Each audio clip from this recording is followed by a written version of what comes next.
How probable is the theory that intelligent life simply does not exist anywhere else? Hello, and welcome to an episode of A Conversation with Carl. Please remember to like, follow, and subscribe for the latest content.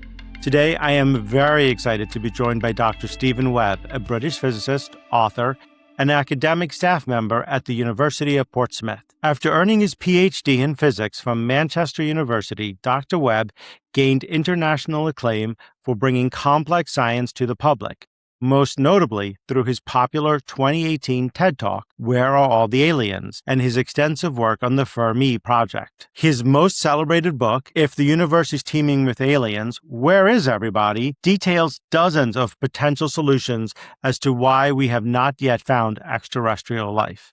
Welcome, Dr. Stephen Webb, to the conversation. Thank you, Carl.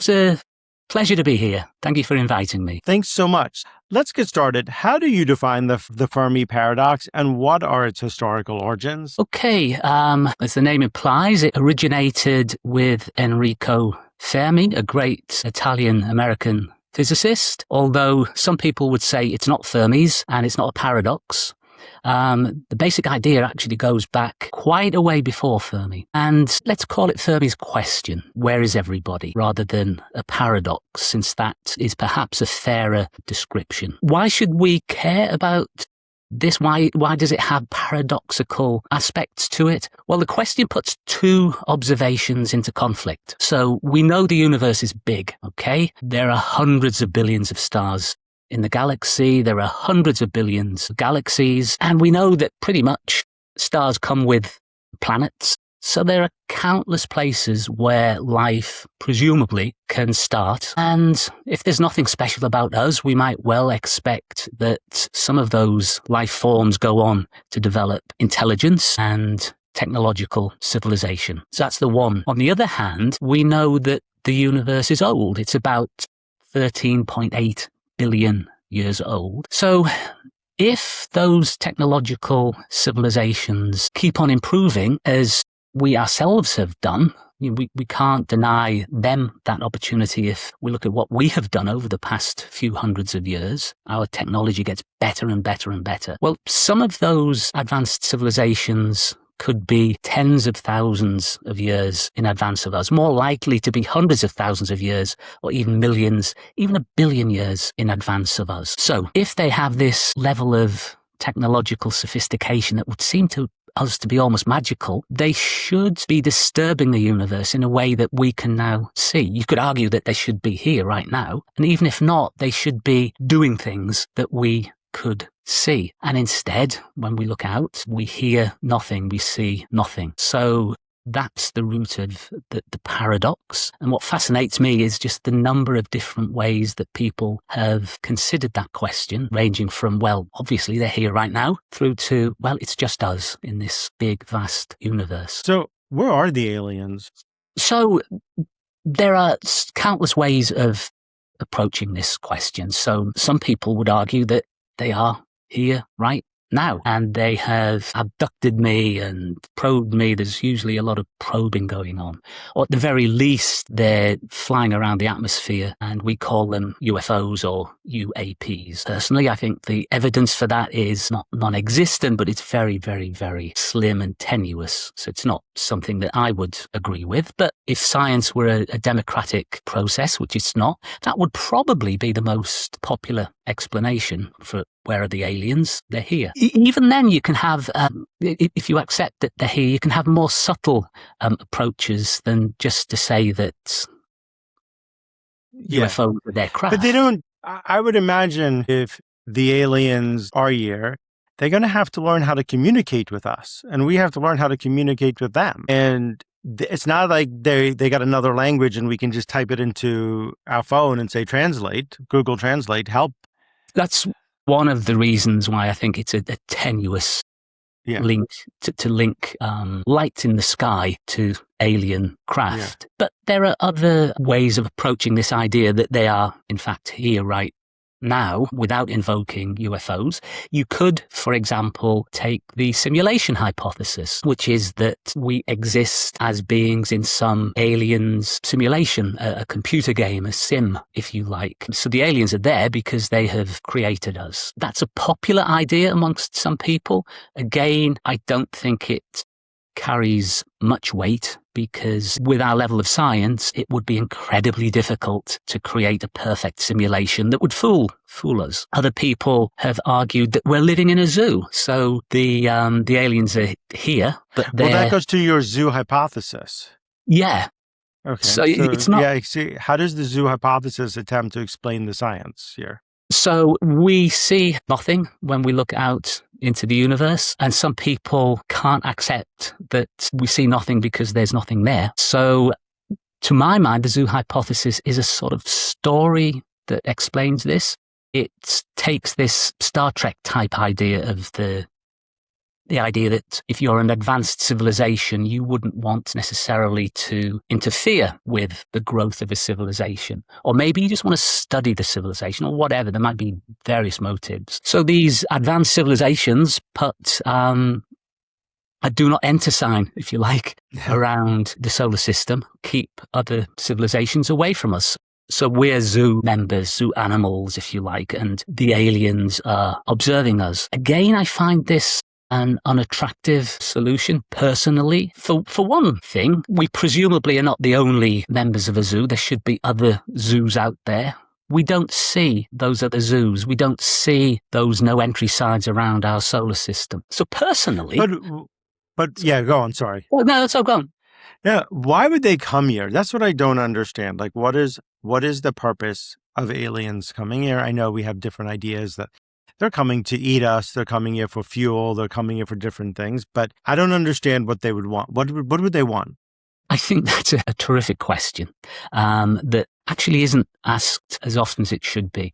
The distances between stars are incredible. So why would someone invest so much resource in getting here, especially if it's just to fly around the sky? You can imagine, I think, scenarios in which beings would try and travel. One is curiosity. They just want to go out there and see what the universe is made of. Curiosity as well about biological life. I mean, what is the status of biology in the universe? We look out and we see stars and planets and the rest of it. That's quite dull, really. It's just physics. Biology. But getting us out of here, we can only live on Earth. So if you pick us up and you take us for a trip, we're not going to, unless you come with oxygen and you come with all these. Yes, it's transporting us is a big schlep. Right now, yeah, we cannot do that. Our level of technology right now, it's impossible. Yeah. The Breakthrough Starshot project of a few years ago was an attempt to explore how to reach the nearest star. And if there were orders of magnitude advances in a number of technologies, we'd be able to send a paperclip to the nearest star. We can't travel to the stars. But those beings that are a million years in advance of us, or a billion years in advance of us, they can do anything, presumably. And one of the things might be that they want to see and investigate what life is like on another planet. So that would be one motive for coming. Another motive, which might actually explain the silence, is that they want all this real estate. They want to expand. They want themselves to have more planets on which to live, just as on Earth, our civilization has tended to spread. So maybe an advanced civilization would want to do that and would have malevolent intent towards other civilizations that are out there. So one idea that people have is that we don't hear from aliens because everyone is scared of these super advanced, possibly malevolent aliens. Everyone's quiet. No one's broadcasting their existence, just in case these, in the literature, they were called berserkers, seek out new life, new civilization, and then destroy it. So there are a number of reasons, I think, that you could expect a civilization to want to expand, but maybe not. You know, maybe the reason we don't hear from them is that they don't have those vast ideas of conquest and empire. They just want to live in harmony on their home planet, in which case we wouldn't hear from them. Do you think they're out there? Personally, Yeah. No, I think it's a very spooky thought, but personally, I think not. I think we're likely to be alone, and I'm not at all certain that that's the case. It's not the solution to that paradox that I personally would like. I would like us to live in a Star Trek universe and somehow learn to communicate with these other beings. But I Was think, this a fluke that we were just created? so one of the reasons I think we need to get out into the universe and find out what's out there is to try and discover the role of biology in the universe, the role that intelligence might play in the universe, and whether it really is just us. If it is, then you can imagine perhaps that abiogenesis, the creation of life from non-life, maybe it's an incredibly rare event. One of the ideas is that life gets going through something called RNA. It's probably the simplest molecule that can metabolize and it can reproduce, which is sort of what life is. But you just don't get to RNA from the random shuffling of chemicals in some sort of primordial soup. There just isn't enough time. So maybe it was just a fluke. Or maybe there's something flukish about the Earth-Moon system. Presumably, you need billions of years of clement weather. You don't want a climate that's oscillating between ice and fire and ice and fire. That would presumably be detrimental to the development of intelligence. But it seems strange that Earth has been has enjoyed this billions of years of good weather, and that might be flukish. So there's lots of different... But they might, again, going back to the aliens, might not need the weather that we have. They can live in the fire and ice. They can live between that. We don't know. Well, we don't.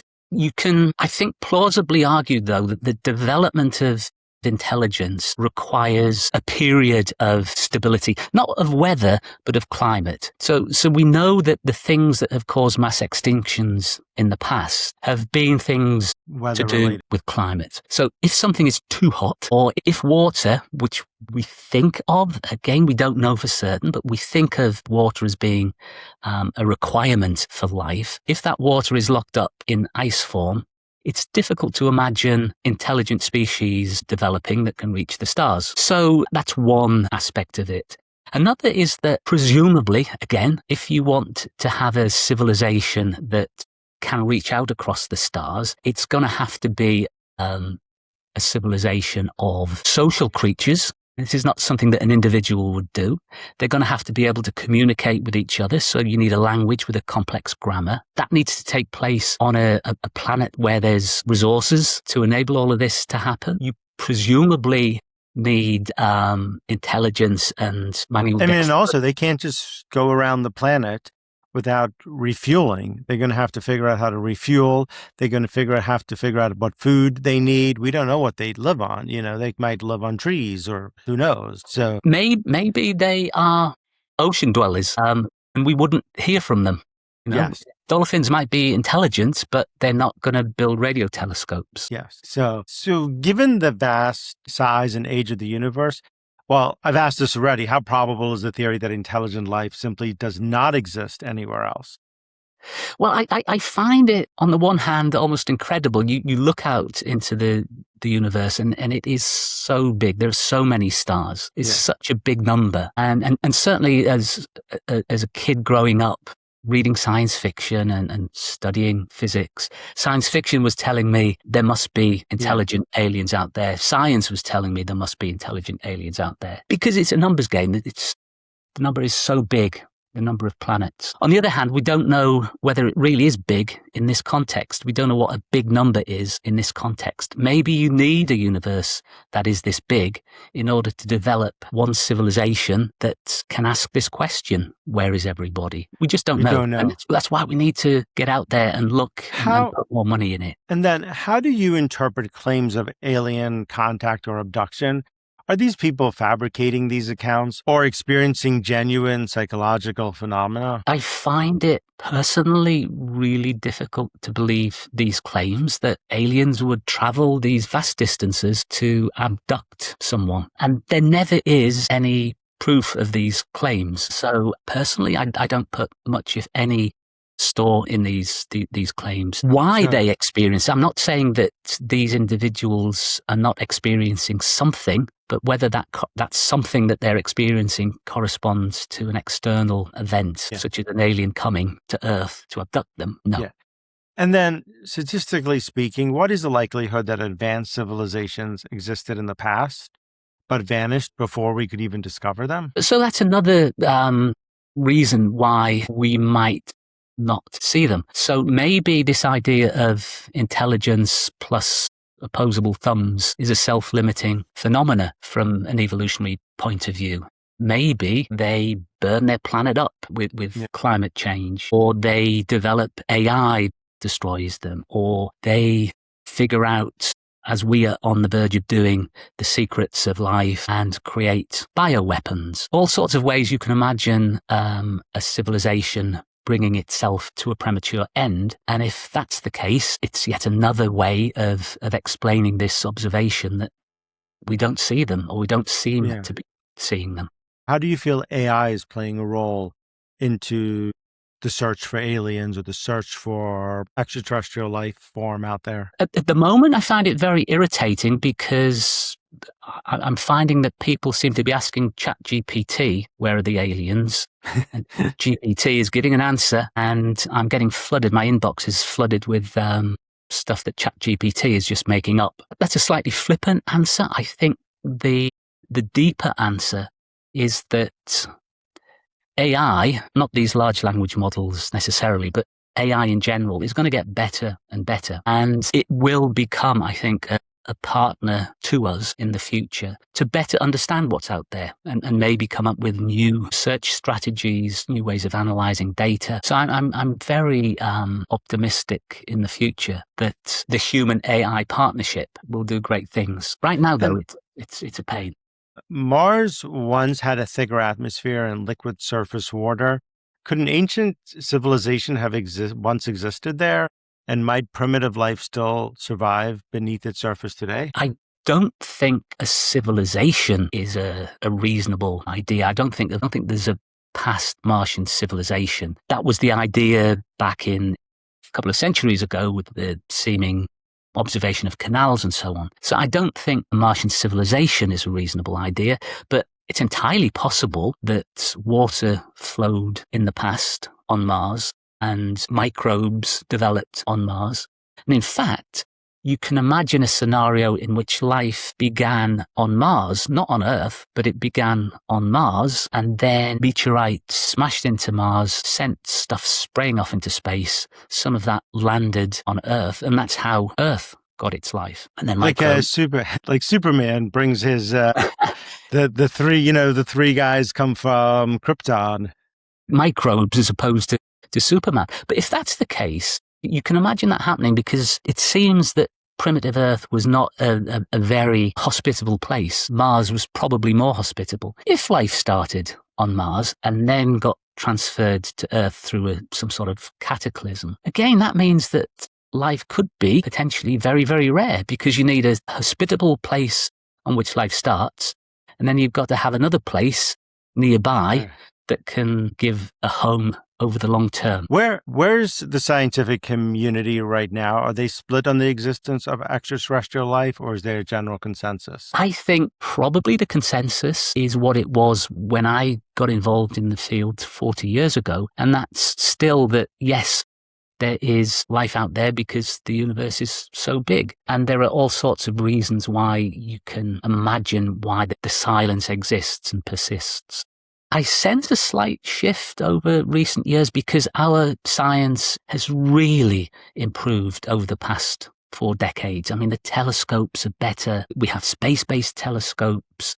Our computers are just so much better at handling and processing data now than they were back in the day. We have looked a lot more in these intervening 4 decades than we did before. Everything is networked in a way it wasn't before, so the search is more efficient. And yet we keep looking and finding nothing. So I think that there's beginning to be this realization that this really is a deep and interesting problem in science. And after spending years exploring dozens of explanations for why the cosmos seems so quiet, which category of solutions do you personally find most convincing?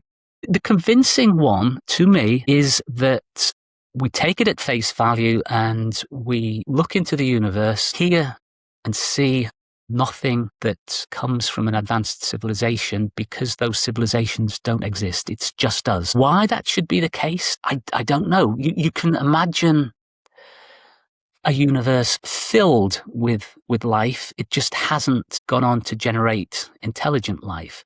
Or you can imagine planets where there is intelligent life, but it hasn't gone on for whatever reason to create a technological civilization. Or you can imagine it's just us. It was a random fluke event that caused life on Earth to be created. And we just don't know. And I think that's why it's such an important question. Is it just us? That we need to throw as much scientific firepower at this question as possible. Because I'd like to know before I'm not around. I'd really like the question settled.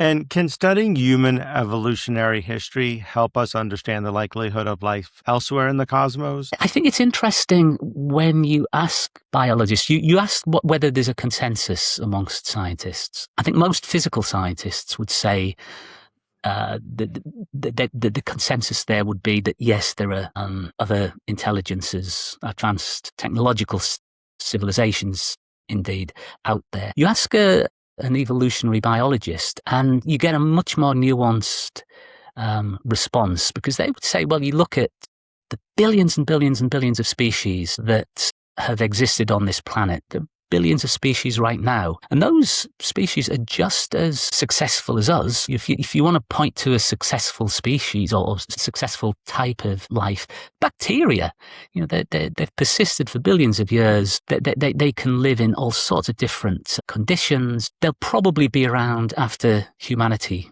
has gone. So why do we expect to see an intelligent species out there in the universe when there are no other examples of that sort of technological intelligence here on our planet? So the number of different routes leading to us suggests for some people that maybe it is just it's how we make our living in the universe, and there are many, many, many, many different ways of earning a living in the universe and succeeding as a biological creature. So why, when we look out, should we expect to see what defines us, intelligence, when the only thing we'll share with those beings, if they do exist, is prebiotic chemistry? We don't share that with the beings that are closest to us on this planet. So I think you get a more nuanced response from evolutionists. And as we wrap up, is there anything that I should have asked you that I didn't ask you? Can I turn it around and ask you a question? You can ask me anything.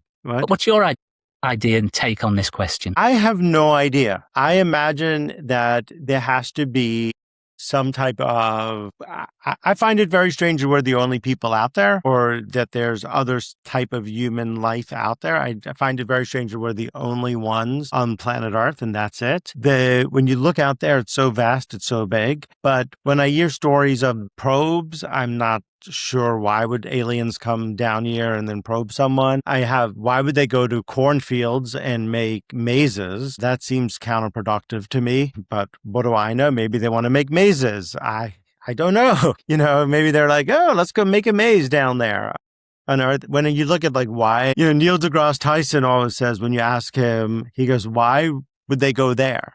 You got a whole world to go to and you're going to go there to that place. Or why are you going to New Jersey? Or why are you going? So I don't know. I have no idea. I'm fascinated by this. Do I think they're coming to eat us and put us in their soup? I don't think so. But again, what do I know? I think, though, that's why it's such a fascinating question, because you don't have to be a physicist, you don't have to be an astronomer to A, find it interesting, but B, to come up with ideas that are worth exploring in this field. You can come at it from a historical point of view, from a computer point of view, from an ecology point of view. There's all sorts of different ways of thinking about this question, which is why, one of the reasons I find it so fascinating. I mean, you could also, there's so much stuff out there. The moon, you can land up using one day for data centers. So you can use that they can get the energy from the sun, from solar power. There's a lot of things that we can land up creating and doing and helping humanity. But, at the same time, I think we're also you alluded to it with climate change. We're not doing too well right now about how we're treating the planet that we're on. Absolutely. I'm in the south of England. It's not too far from here.